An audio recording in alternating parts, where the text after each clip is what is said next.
So guys, first come to this website gigabyte.com. You can see here this official website. Then here right hand side you can see here search button.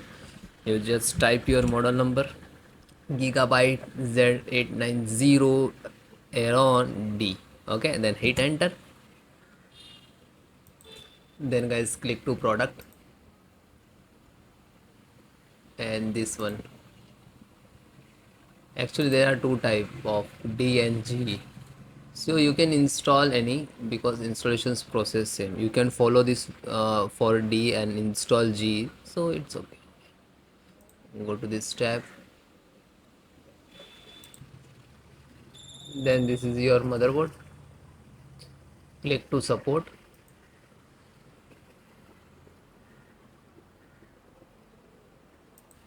Then select your operating system, which is using Windows 10 and 11. If you have Windows 10, and you can see in installation is Windows 11, so no worry, you can, because same installations process. Okay,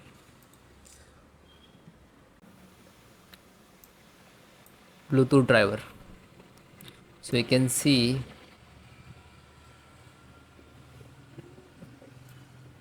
click to download.